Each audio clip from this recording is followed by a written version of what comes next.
The Great Hall of the Galactic Council shook with fear. Hundreds of alien beings from across the galaxy sat in their floating chairs, all looking at the huge screen in front of them. On that screen was something that made their blood run cold. A human ship was coming. High Counselor Vextar raised his 12 arms for silence. His blue skin was flashing bright colors that meant he was scared. The tall alien had seen many things in his long life, but nothing like this. His voice shook when he spoke to the crowd. For 300 years, we have kept the humans locked away in their small part of space.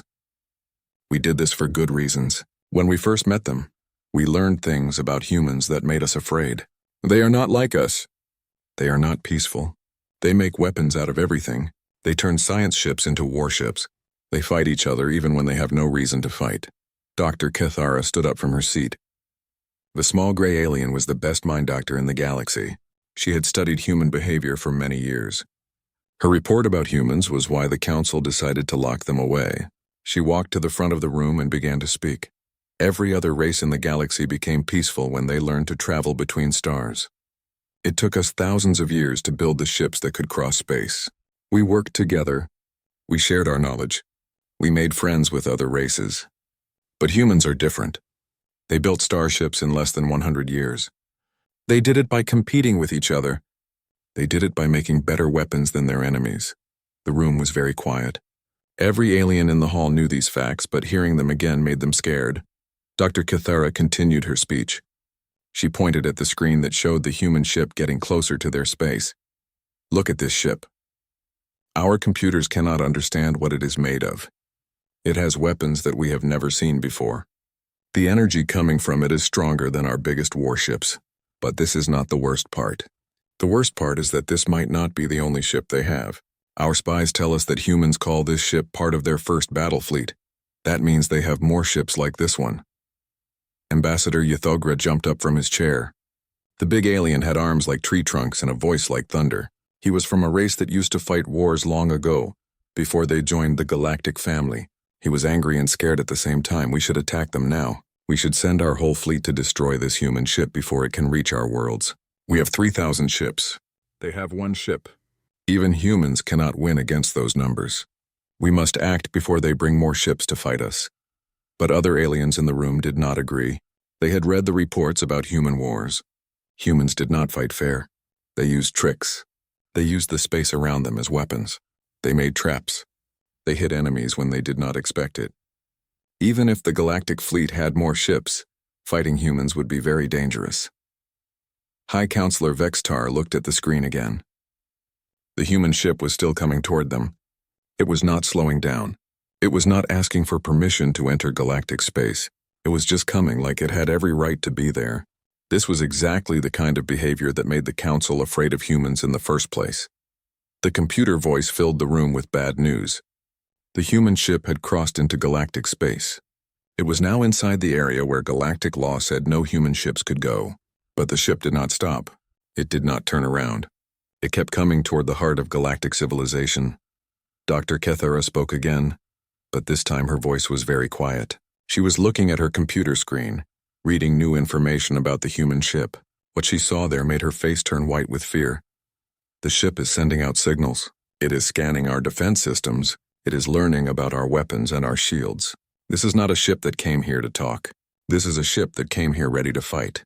The humans are studying us like we are their next target. All around the Great Hall, aliens began to panic. Some ran for the exits. Others started making calls to their home worlds, telling them to prepare for war. The peaceful galaxy that had existed for so long was about to change forever.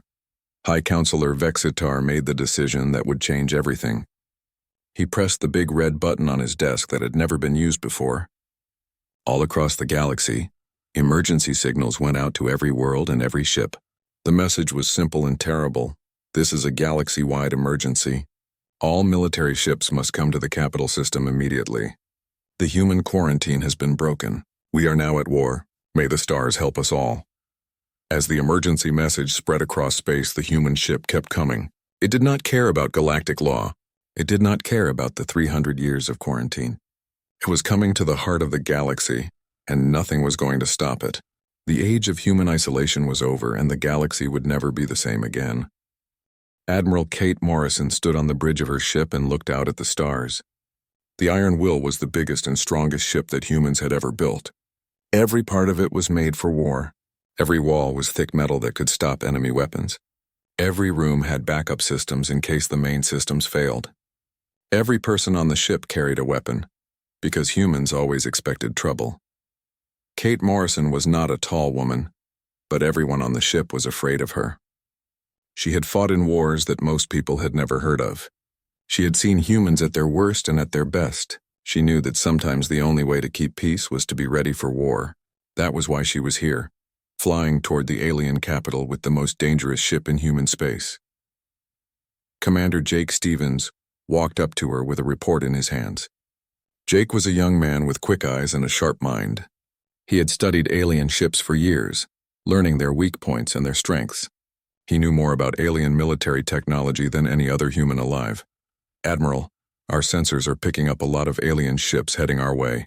The computer counts 3,000 ships from 50 different races. They are all coming to stop us. Some of their ships are bigger than ours, but most of them are smaller. The problem is that there are so many of them." Kate Morrison smiled, but it was not a happy smile. It was the smile of someone who had been expecting this to happen. She had known that the aliens would try to stop her. She had planned for this moment for years. She turned to her weapons officer and asked for a report. Lieutenant Commander Lisa Hayes was standing at the weapons control station. She was a small woman with red hair and green eyes, but she knew more about destroying things than most people knew about building them. Her fingers moved over the controls as she checked every weapon system on the ship. "All weapons are ready, Admiral. We have quantum plasma cannons that can punch through any shield the aliens have. We have gravitational torpedoes that can bend space itself to hit targets. We have railguns that can shoot metal slugs faster than light. And we have the kinetic bombardment system that can drop rocks from space and make them hit like nuclear bombs." The Admiral nodded and asked about their defenses.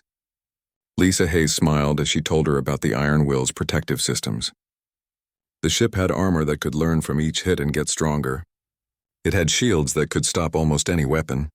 It had point defense guns that could shoot down thousands of incoming missiles at the same time. From the engine room, Chief Engineer Danny Rodriguez called to report on the ship's power systems. Danny was a big man with dark hair and hands that were always dirty from working on machines.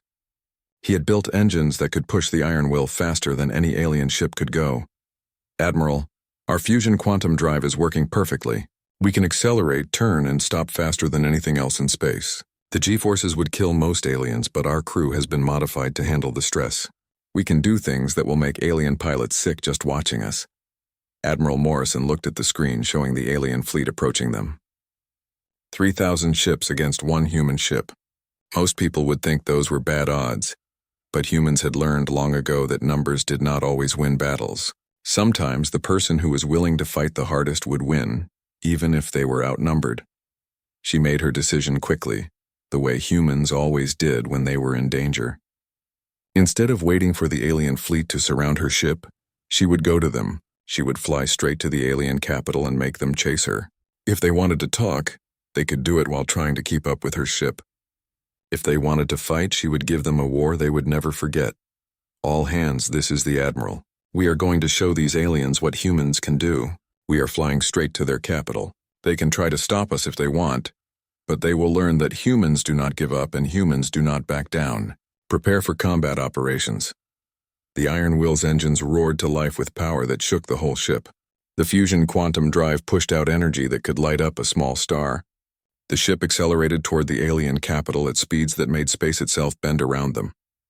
Behind them, the alien fleet struggled to keep up, their slower ships falling further and further behind. On alien ships across the fleet, commanders watched their screens in shock. The human ship was not running away. It was not trying to hide. It was flying straight toward the most important world in the galaxy like it owned the place. This was exactly the kind of behavior that made aliens afraid of humans, Commander Stevens reported from his station. "Admiral, we are getting radio signals from the alien ships. They are demanding that we stop and surrender. They are saying that we are breaking galactic law by entering their space. They want us to turn around and go home." Admiral Morrison laughed, but there was no humor in the sound. She had expected the aliens to make demands. They always wanted others to follow their rules, even when their rules were not fair. She told Stevens to send a message back to the alien fleet. Tell them that humans do not recognize their authority over human ships. Tell them that we are coming to their capital to have a conversation about the illegal quarantine of human space. Tell them that they can either talk to us like equals, or they can try to stop us and see what happens. The message went out on all frequencies, so every alien ship in the area could hear it. The human voice was calm and polite, but there was steel underneath the words. The aliens could choose to be reasonable, or they could choose to fight. Either way, the Iron Will was going to the alien capital, and nothing was going to stop it. The capital world of New Harmony had never seen anything like what happened that day. The Iron Will appeared in their star system like a thunderbolt from the dark. The human ship did not ask permission to approach. It did not follow the traffic control rules that every other ship had to follow. It did not submit to the peaceful scans that were required by galactic law. Instead, the Iron Will came into the system at maximum speed and performed a turn that should have torn the ship apart. The human ship spun around like a dancer, but it was a dance of war. When the turn was finished, the Iron Will was floating directly above the planet's biggest city. Its weapons pointed down at the world below. In the Great Council Hall, alarms were ringing and lights were flashing. Alien beings ran around in panic, not knowing what to do. They had never faced anything like this before. The peaceful galaxy they had built was being threatened by one human ship, and they did not know how to respond. Then Admiral Morrison's voice filled the air. Her message was broadcast on every frequency, so every alien in the system could hear her words. She did not ask for permission to speak. She did not request a meeting. She demanded answers, and she demanded them now. This is Admiral Kate Morrison of the Earth Battle Fleet.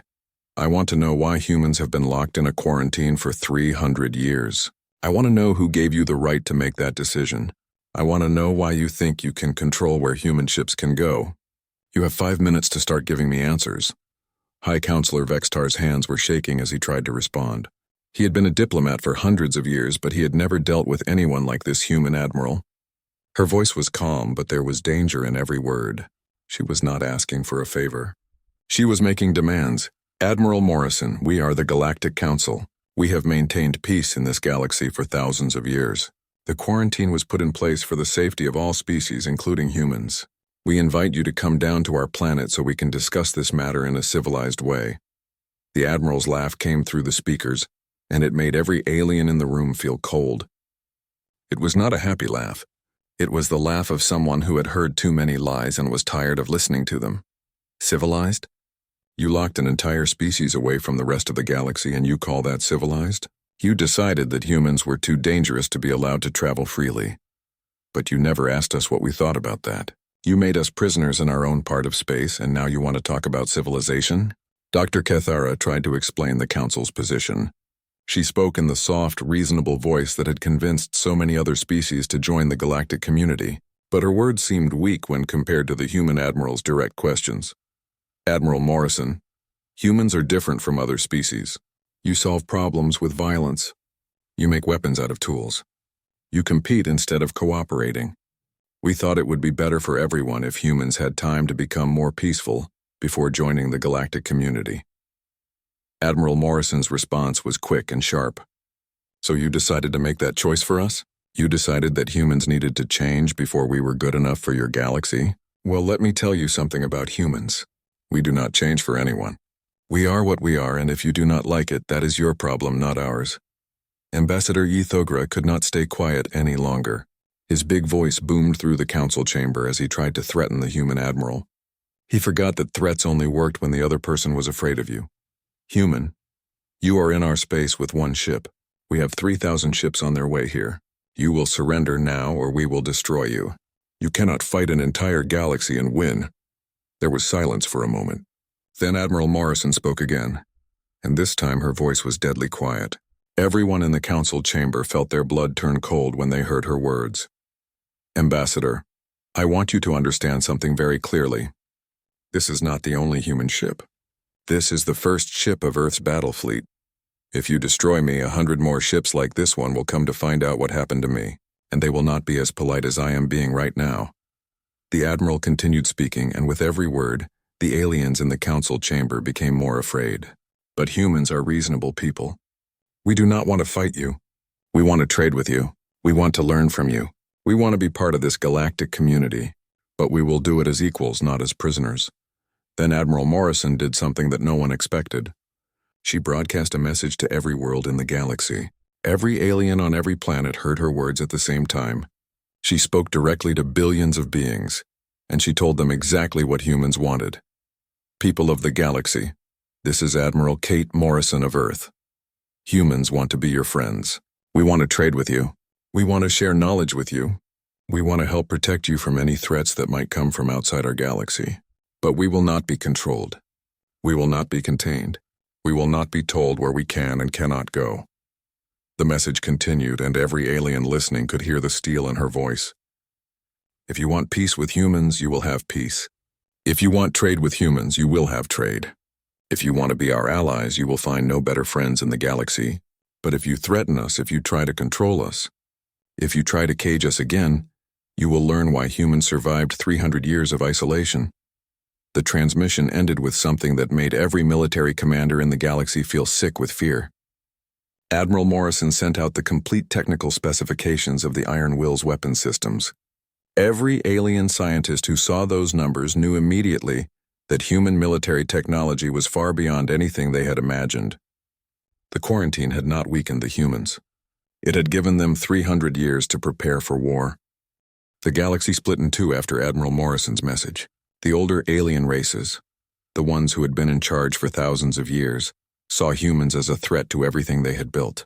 But the younger races, the ones who had always felt like the older races controlled them too much, saw humans as possible allies who could help them be free. The Rigelian Trade Federation was the first to make contact with Admiral Morrison. They sent a secret message to the Iron Will, offering to trade rare minerals for human protection. The Rigelians had been attacked by space pirates for years, and the Galactic Council's peacekeepers could never stop the raids.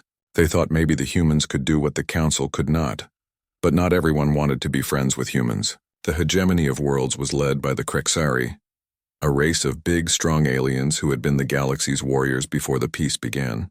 They decided to test human strength by sending their battle fleet to Earth's solar system. They wanted to show everyone that humans were not as dangerous as they claimed to be. What the Krexari found when they reached Earth's solar system shocked them.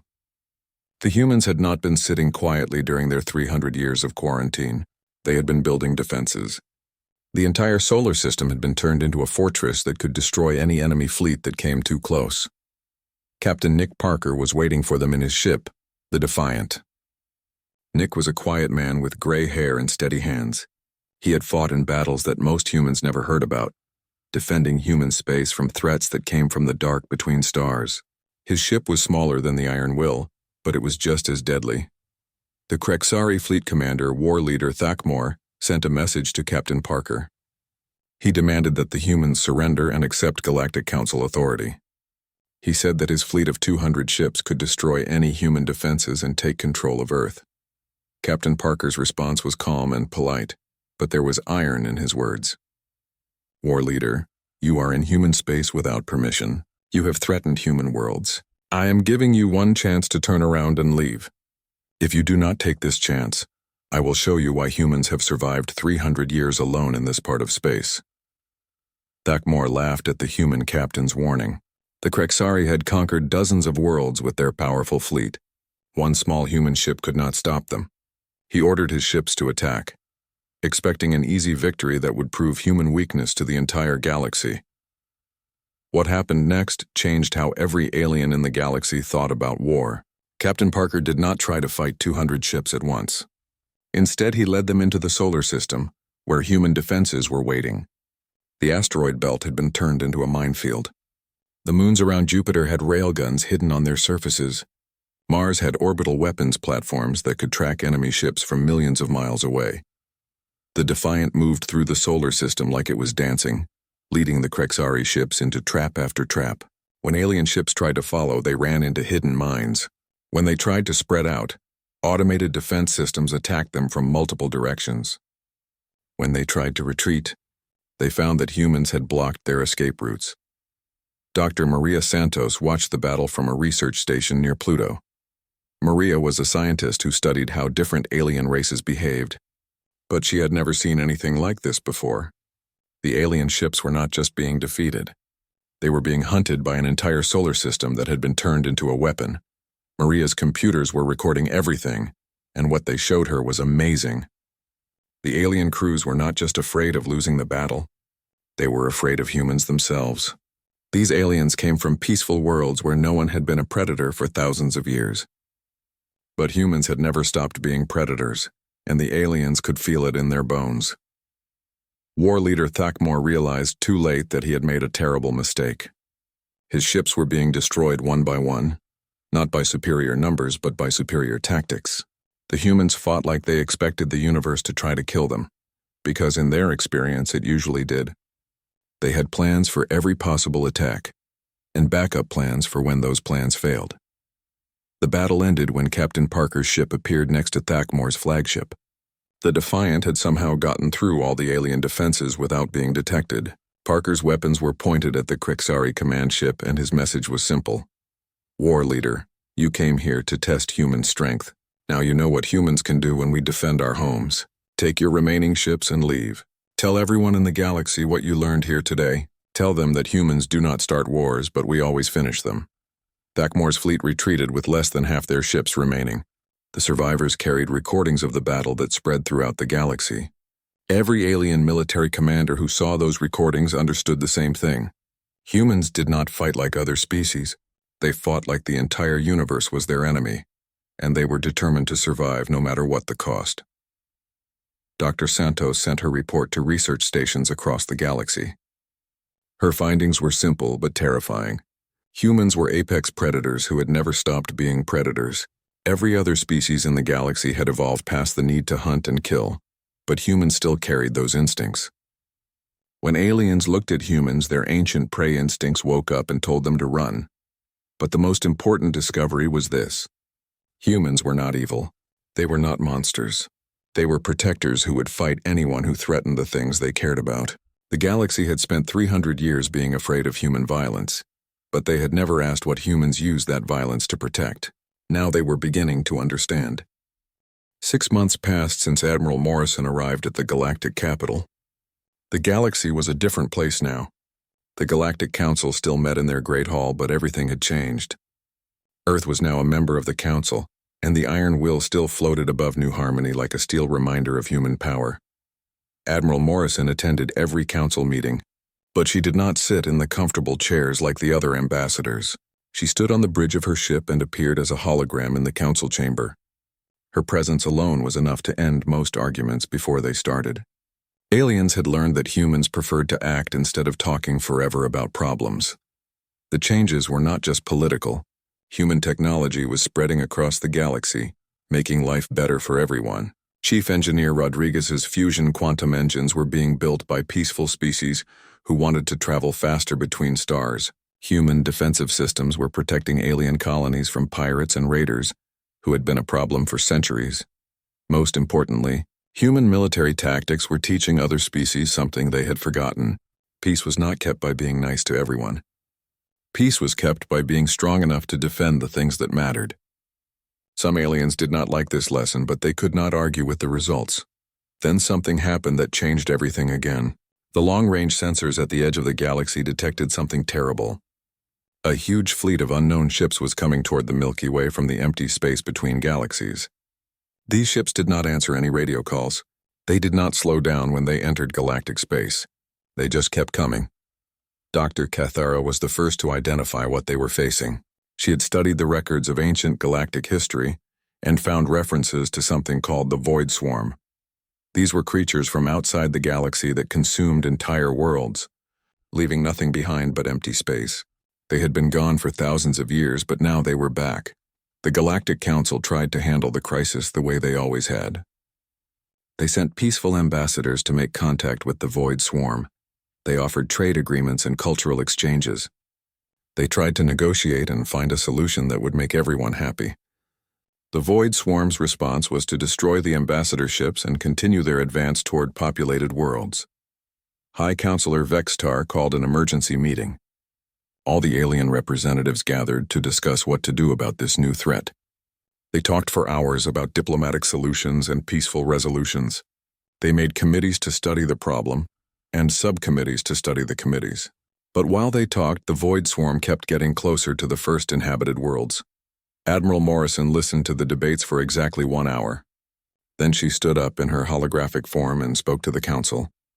Her words were simple and direct, the way humans always spoke when lives were in danger.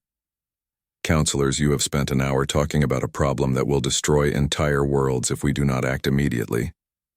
The void swarm does not want to negotiate. They want to consume everything in their path. Earth's battle fleet will handle this situation. Any species that wants to help is welcome to join us. Any species that wants to stay out of the way should evacuate their border worlds now. The council chamber erupted in arguments. Some aliens said that humans had no authority to make military decisions for the galaxy. Others said that the council should vote on any military action. A few brave aliens said that maybe the humans were right, and talking was not going to stop the void swarm. Admiral Morrison did not wait for the council to finish arguing. She simply turned off her hologram and began preparing for war. Within hours, human ships were moving toward the edge of the galaxy.